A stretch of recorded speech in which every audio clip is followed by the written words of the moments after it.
Each week we come together and talk about non-duality, and specifically Advaita. And non-duality is about oneness. Advaita means not two. And this is a very powerful pointer, because there can only be two when the mind is used. Two inherently implies knowledge, a subject and an object, a me witnessing a world, and this can only ever happen in thought. Any idea that arises, any knowledge that arises, only ever happens in thought. See this for yourself. If we don't use thought, then what is happening? How can we describe it? So Advaita is not a new belief system. Advaita is not about gaining, attaining, reaching a goal. These are all happening in the mind. This is not what Advaita is about. The minute the mind comes in, then there is an I who is thinking. Then there is a world out there. Simply see that this only happens in mind. This only happens in thought, in concepts, ideas, beliefs, assumptions. The me requires a past. And the memories which arise in thought seems to create a consistency, a permanence, a solidity. So this sense of being a person, sometimes called the I am. The I am is a thought. And once the I am comes, then everything else is assumed. Then there's a world that I live in. There's my body, my thoughts. Then this I can suffer. This I can be happy. This I feels separate from the world out there in this feeling of duality. And then this I desires things to try to make it whole, fears. And this is all happening in thought.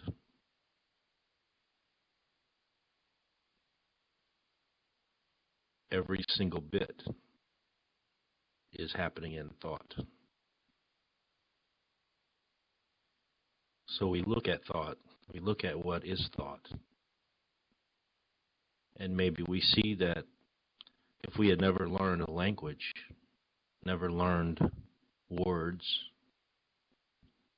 we may not have thoughts. Thoughts seem to be sort of a self-talk. So thoughts are simply formless words. And if we look at the words, we find that the words are never the thing. If we look at this rug, we may say that it's blue. But what really is blue? Blue is an arbitrary label. What is a rug? Is it a rug? Or is rug only an arbitrary label? Is this the sky? Is that a mountain? Or a tree? Or a bird?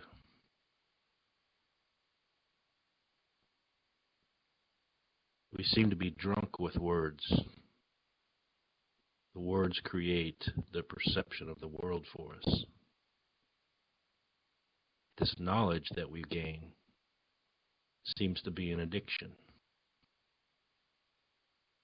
We must have a word for everything. We must have a definition for everything. Labeling is duality.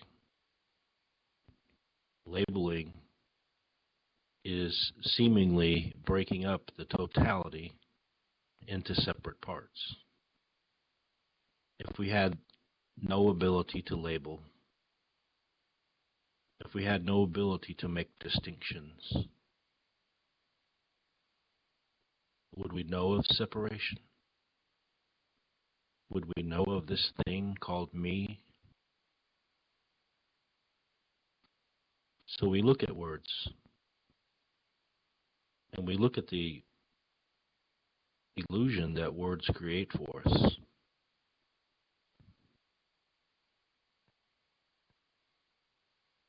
If we don't use thoughts, are we suffering?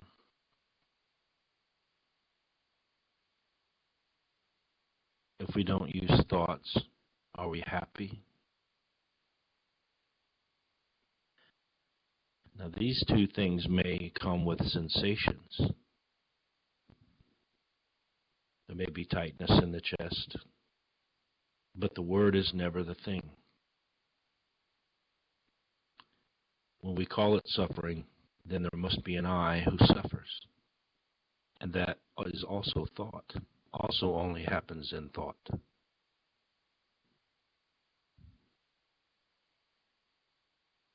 Once the thought I am happens, then the world is created. Then everything else is assumed. Then we have an I that wants to find enlightenment. We have an I that wants to not suffer. We have an I that is having a bad day. If we drop thought, we may see that there is simply the totality of present experience.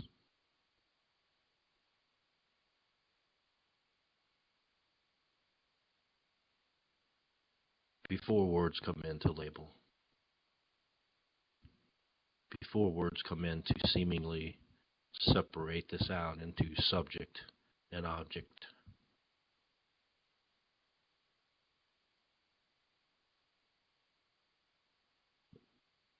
But there's a misunderstanding. We seem to want to search for an answer in the world. We look to words and knowledge to try to figure out an answer.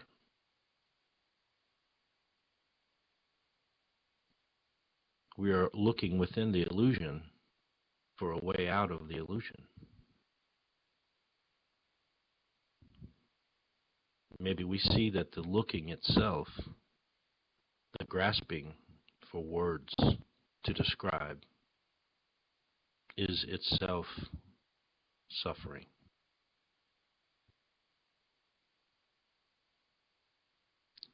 So reality is ever present. It does not need to be sought. It does not need to be found. No books or teachers can ever give you reality. Reality is only ever the totality of present appearance. All of it. And that means all. Even the thoughts which seem to separate. Even the me that is watching. That is what is happening now. Present appearance gives no subject or object.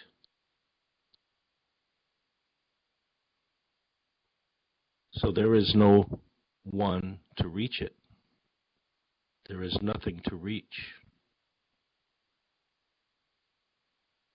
The mind wants to reach something. The mind is always grasping. And this is happening in thought. If we simply see that thought is also part of the totality of present appearance, and that the seeking never separates us from reality.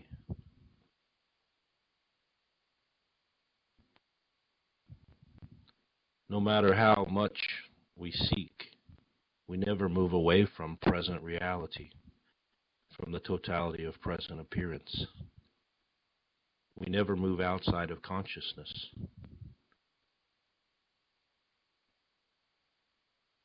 And within consciousness, there may seem to be seeking, there may seem to be suffering, there may seem to be happiness. There may seem to be a me who is doing all of these things.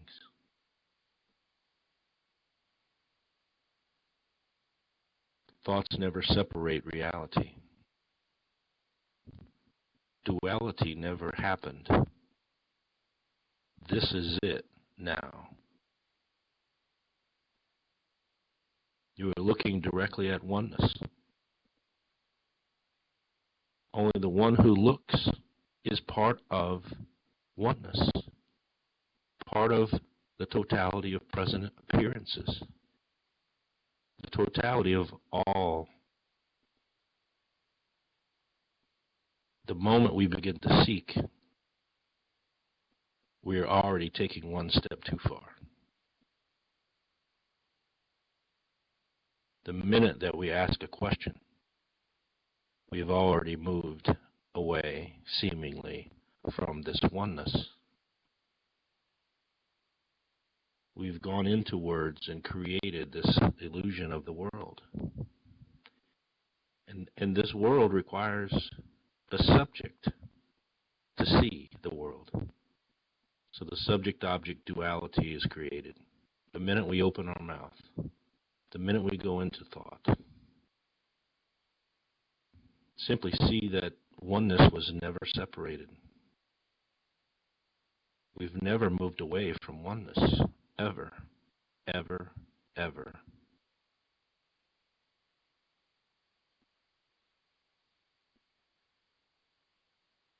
You are already that. No seeking can ever reach oneness, because oneness is what you are.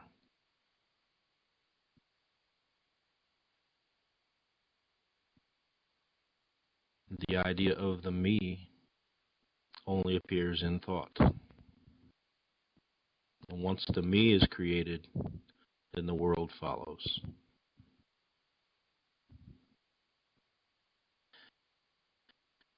And the totality of present appearance is like the sky.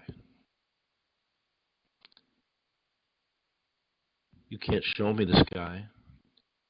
You can't go out and get a bucket full of sky. The sky is space. Within that space, the clouds pass by.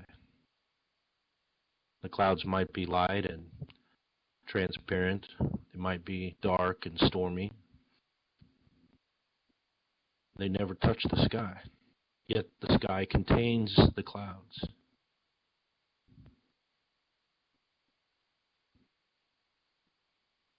You are already that vast, infinite space. A space which cannot be quantified, cannot be made distinct, cannot be described, is not a form, yet it contains all forms. The forms are none other than space. The world is none other than consciousness. But it doesn't come in parts. It comes all at once. And also, in that, thoughts seem to arise. But we can't even call them thoughts. Because once we say thoughts, then we assume all else.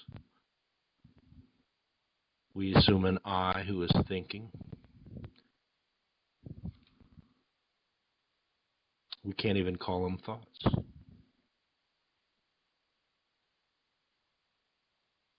Thoughts is simply a label. But what is it? So as we seek knowledge, we bind ourselves tighter. Advaita is dissolving these concepts through inquiry.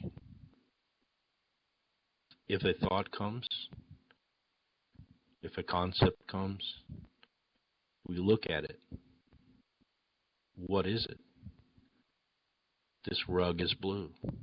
What is blue? What does that mean? It means nothing.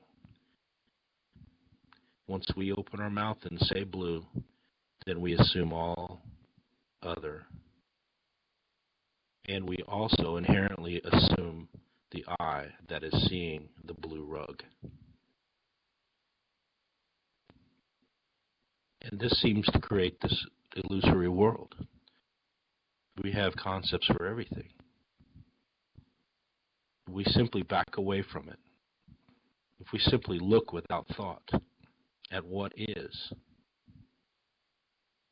we find that even the looker is an idea.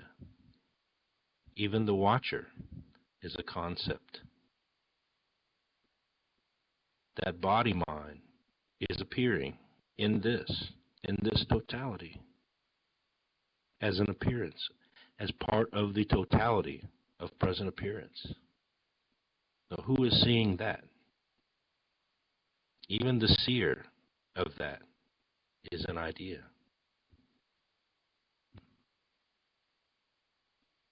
So as we back up away, we get closer to the cliff, to the edge of the cliff.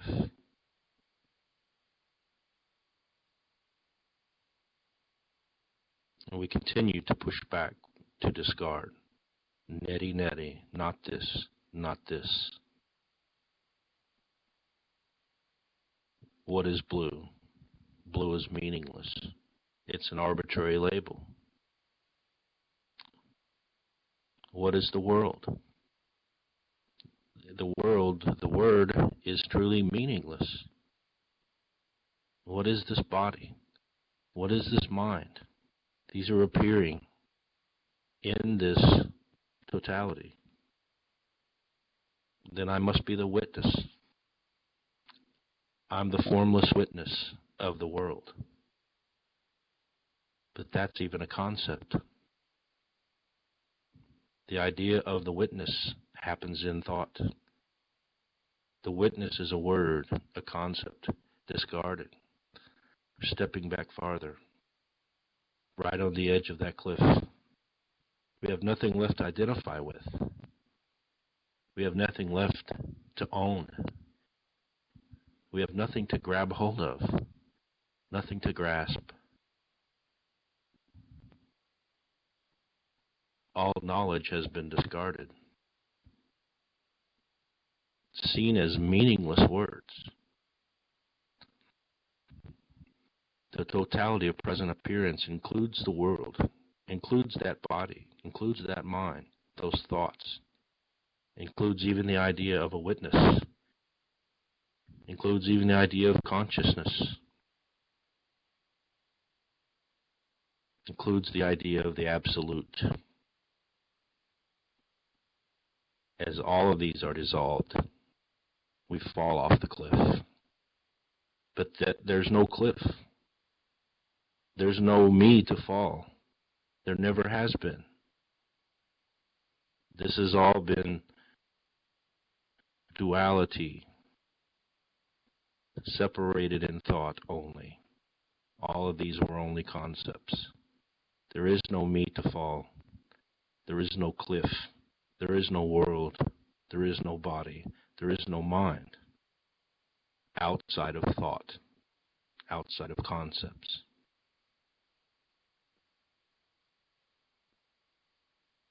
So there's a simple resting in not knowing. in not understanding, in not truth, in not ever being able to understand with the mind.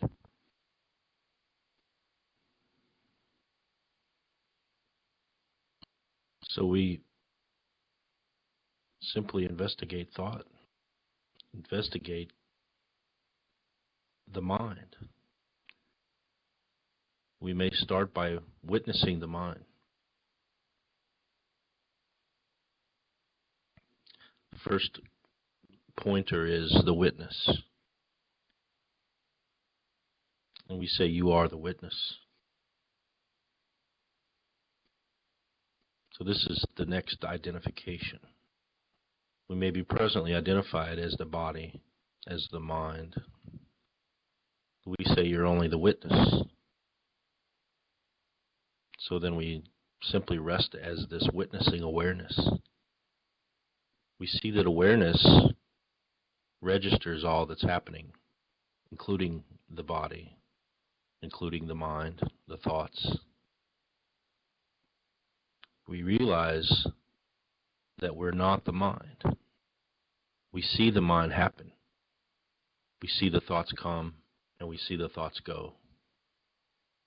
Yet what we are never leaves.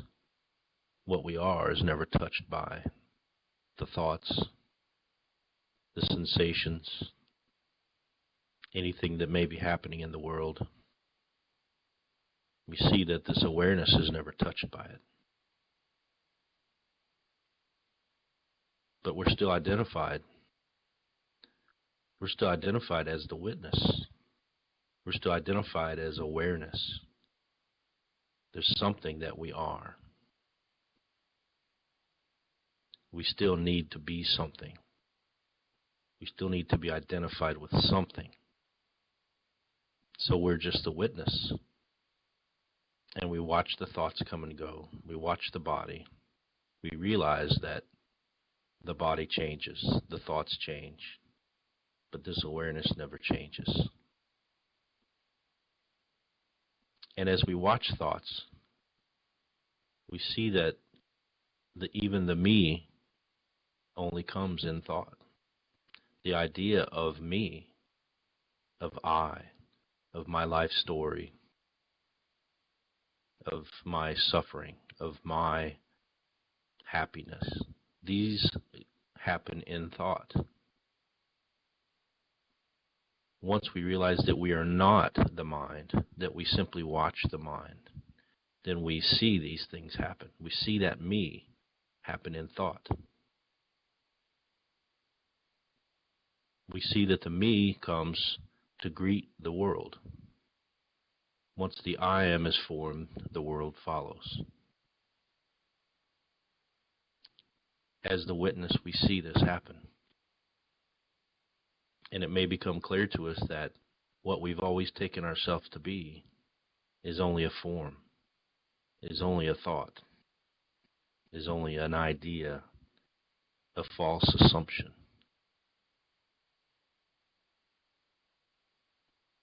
But yet we're still identified. There's still a witness, witnessing a world. And that's still duality. That's still two. Advaita means not two. So how do we get to not two?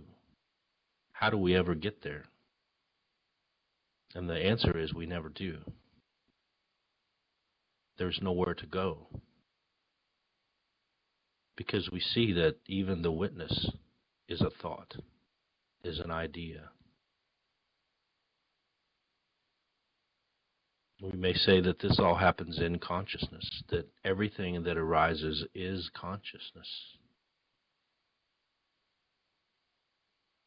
And then we have consciousness. But then we have questions about what is consciousness. Consciousness is a thought, an idea. So we keep discarding these concepts. Now we're told to rest in the absolute. And we have no idea what that is. We hear that the absolute is that which is beyond all, that which contains all. And this sounds very good, but what is it? The absolute is another concept. What is in direct experience? What is in pure experiencing? Well, there's me and I'm seeing a world. Well, these are thoughts. These thoughts are happening in pure experiencing. We are seeing the thoughts. Well, then I'm seeing the thoughts of the me doing this and that. This is still happening in pure experiencing. The one who is seeing is also happening in pure experience. So we run out of words. We simply run out of words. The mind bounces around like a mouse caught in a corner. It's trying to get out, but yet it keeps slamming its head on the wall everywhere it turns. And it keeps doing this and keeps doing this. And as the seeker, we may find that we're beating our head against the wall for years, like the mouse, stubbornly trying to get out. And once the mouse is tired of banging its head, then it stops. It sees there is no way out. It sees there is no answer outside of another word, another idea or concept. And it rests. And in that pause, there is a pure looking, a seeing the totality without having to use words to describe, without having to gain knowledge or label or describe or make distinctions. And it may be found that this is a habit or an urge to project an image, and this happens in thought.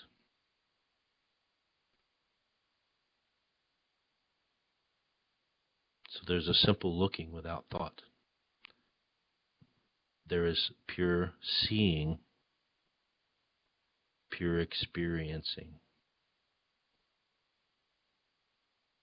And in this pure experiencing, no subject or object is given unless we go into thought, unless we go back into the mind. We see that the subject and object only happens in concepts. We see that the totality of present experience, the totality, the oneness, the isness of this, just this, without having to give it labels, without having to break it up into parts, just a resting in pure knowingness, beingness.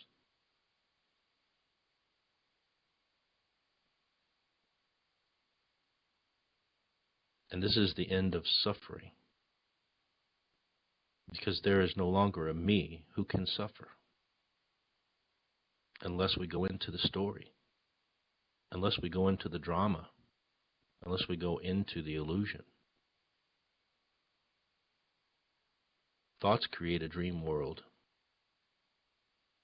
And in this dream world, there is a dream character called me. And this dream character is living a life, having good days, having bad days, thinking about the past, thinking about the future. But all this is happening in thought. And that thought is part of the totality of present experience. The thought can never be separated from oneness. The thought is not a problem. We're not trying to discard thoughts. We're not trying to make the mind stop. We're not trying to meditate so that we have no thoughts. We are simply seeing through the thoughts, seeing through the concepts, discarding all the concepts as relative, only arbitrary. And in this simple resting in oneness, there is no suffering. There can never be suffering. There cannot be birth or death. For birth or death are simply ideas. There can be no happiness. For happiness is relative. Happiness is dependent on the self-center that never existed. Only a me can be happy. Only a me can suffer. Only a me can want out. Simply see that the me never existed outside of a thought, outside of an assumption.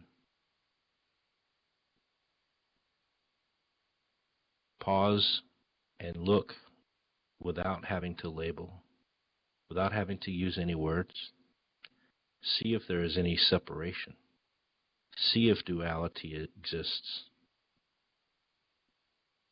There is no duality in non-duality.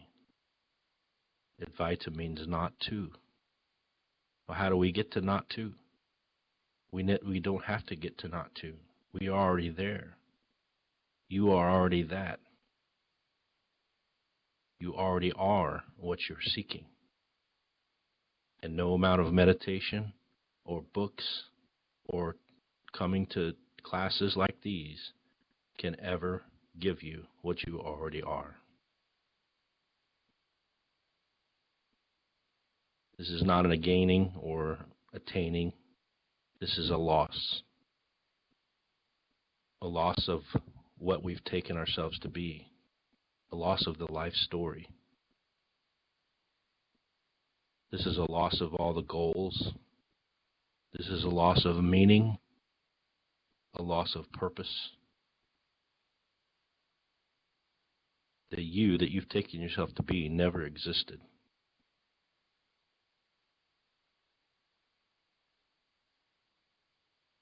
You are looking directly at oneness.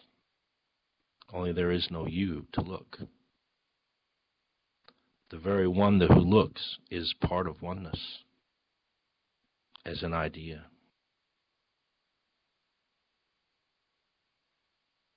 Is there a me experiencing happiness or sorrow?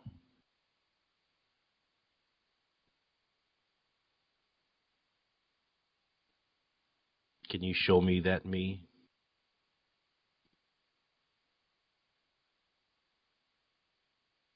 Can you find the me?